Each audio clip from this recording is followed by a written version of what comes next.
Well, it is my favorite time of the year, for sure. And you know what? I think if you've been doing some spring cleaning and purging, now is the perfect time of the year to think about hosting a garage sale. Right. Because if you've amassed junk, let's just call it what it probably is to you, get it out of the house. Get it out. But here's the thing. I think too many people don't plan properly for the garage sale. So here's my biggest tip. Set a date that you're going to stick to, but set it 1 month away, 1 month away, because give yourself time. What I want you to do is not wait 1 month until you start prepping for that garage sale. You're going to grab boxes and bins and you're going to sweep your house over the course of a couple of days of everything you don't want. You're going to put them in the bins and boxes. You're going to put those in the garage or someplace out of sight. Yep.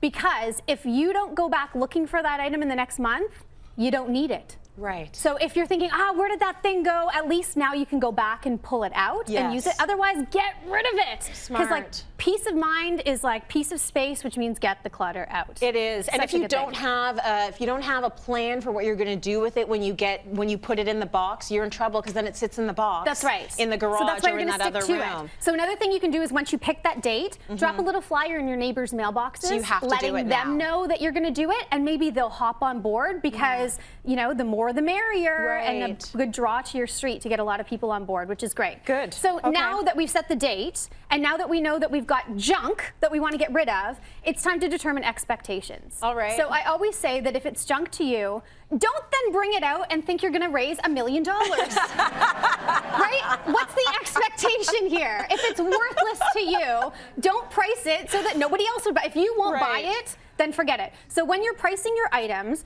first of all, anything that ends with a cent sign is probably a good ticket item, right? Because people go around with the fanny pack. They got change. They've got the change, they've got the float going. So you're generally going to look to price things approximately, now you're getting into the swing of things. I want to be a part of this situation here. You want to price things about 1/4 to 1/3 of its original price, but the disclaimer with that is people will price to the original price. Well, if you have pillowcases from 1970, even though you say, but they're brand new, nobody's going to pay brand new prices. Right. And same with electronics. If you've got that DVD player from 18 years ago and you're like, but I paid $1,000, oh well, it can now be used as a coaster, a giant heating plank. It's the truth. Right? So you really need to be realistic. Bring it down. You do. So when we're actually pricing items, it's always helpful to price everything individually. I know it's a pain for some people, but that's why the dollar store has these great little stickies that you can just smack them around. So easy. But the one thing I want you to think about is the size of sticker in relation to the size of the item. Okay. So for all the little bits and pieces, we've got 10 cents on certain items, but when we get to the bigger items, we want a bigger sign. Okay. Right? So people aren't crowding around and looking for a tiny little price there. So keep it nice and big. Same with furniture pieces. And typically you want to put those furniture pieces right near the curb as your big draw.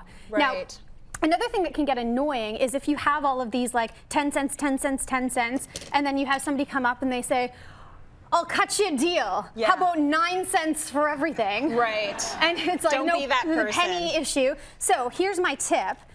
Make it easy, put them together, but do packaged pricing. So this is the price, you take it or you leave it. Got it. So all of the kids stuff, you want some cars. What is that price? Yeah, that's affordable. $2. $2, You know what? $3. And I'll negotiate. I'll negotiate with you. We'll cut you a good deal. Right. And things like cutlery, you don't want them to get dispersed all over your garage sale or your yard sale over the day. Keep them all together with one bargain basement price. Is there anything that when you go in and you're the buyer, you don't want to offend people? So how low do you go? Oh, I don't mind offending people if I don't know them. That? So are you? It's worth a shot, right? Going nice and low. So you'll look at this and this is $5. You'll say, I'll give it to you for $1.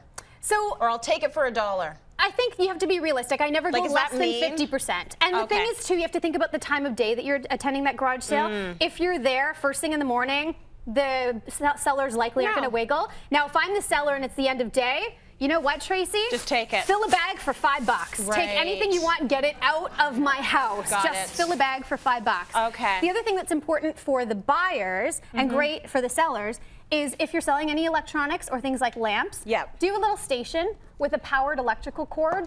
I did the little sign, turn me on. Oh, so test it out. Because the last thing you want is, does it work? Can I come in your house and try it? No, you can't do that. No, you cannot. You can turn yourself on over here. Just go do your own thing, right? Smart. Easy. easy, easy. And then lastly, I love getting the kids involved. Yes. They get their little fanny pack, and of course, like I've got my little attire. I love if the sellers kind of identify themselves. So pick up some cheap T-shirts, some cute little visors, get them for the Get a kids, uniform. and set up a little drink stand. But here's the thing: if you've got littles, as much as it's sweet to do the lemonade stand, hygiene isn't always a top priority for little kids with like fingers in the lemonade. Just do some bottled water, and you can even do it for a charity. Have them raise money for a charity that day. Makes it easy. Give them 20 minutes to calculate the change on every purchase. Right, exactly. So that'll carry the one. Right. Yes, exactly. Really good tips. I love that.